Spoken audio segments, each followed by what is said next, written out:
শিক্ষক দিবসে কিছু মেয়ে এমন সাজ দেয় যেন মনে হয় স্যারের বিয়ে লেগেছে আর তারা বরযাত্রী যাবে।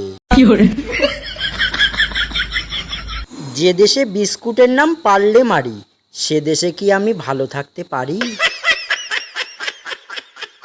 বাসি রুটির মতো মানুষকে পিৎজার মতো গুরুত্ব দিলে কাঁদতে তো হবেই।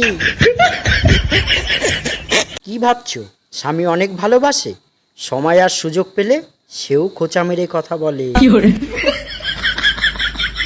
বিয়ে করব বলে মেয়ে দেখতে গিয়েছিলাম, দেখি মেয়ের মা আমার ক্লাসমেট।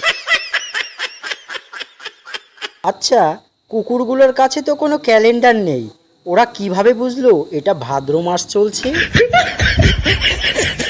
ব্রেকআপের পর আপনি নতুন প্রেম করতে পারবেন না, করলেই আপনি প্রতারক। কিন্তু আপনার এক্স করতে পারবে, কারণ সে সুপ্রিম কোর্টের বিচারক। ভালোবাসা তো সবাই দেয়, তুমি না হয় লাখ টাকা দিও প্রিয়, বড্ড অভাবে আছি। মশার মতো একটা মানুষ দরকার, যাকে হাজারবার তাড়লেও বারবার ফিরে আসে।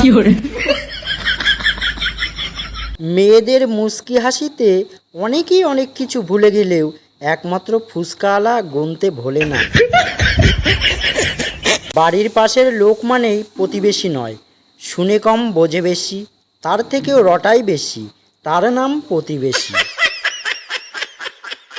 পড়াটা বড় কথা নয়, বড় কথা হচ্ছে পড়ার সময় যে ঘুমটা আসে ওইটা কন্ট্রোল করা। অফিসে বসে স্বামী মোবাইলে স্ট্যাটাস দিল, পাখি হয়ে উড়ে যেতে চাই মুগ্ধ গগনে। সাথে সাথে স্ত্রী কমান্ড করলো, ওপর থেকে মাটিতে পা পড়লে সবজি আর মাছ নিয়ে এসো নিজ ভবনে, না হইলে একটা হাড়ও আস্ত থাকবে না তোমার ওই রূপ বদনে। কবি বলেছেন, পৃথিবীতে 4টি কাজ অসম্ভব: পিঁপড়ের ঠোঁটে লিপস্টিক দেওয়া, হাতিকে কোলে নেওয়া, মশাকে শাড়ি পরানো, মেয়েদেরকে কিছু বোঝানো। নতুন বিয়ে হওয়া দুই বান্ধবী। প্রথম বান্ধবী, স্বামী আর পেঁচার মধ্যে কোনো পার্থক্য নেই। দ্বিতীয় বান্ধবী, মানে এমন করে বলছিস কেন? প্রথম বান্ধবী, বলছি কারণ স্বামীরা তাদের বউদের সব ভালো জিনিস রাত্রেবেলায় খুঁজে পায়।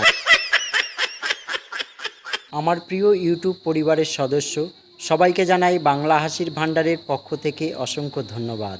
সকলে ভালো থাকবেন, সুস্থ থাকবেন, আর জোকসগুলো শুনে কেমন লাগলো কমেন্ট করে জানাবেন। আর চ্যানেলটিকে প্লিজ সাপোর্ট করে যাবেন। যারা এখনও পর্যন্ত সাবস্ক্রাইব করেননি প্লিজ সাবস্ক্রাইব করে দেবেন। আজকে এই পর্যন্ত রাখছি, ধন্যবাদ সবাইকে।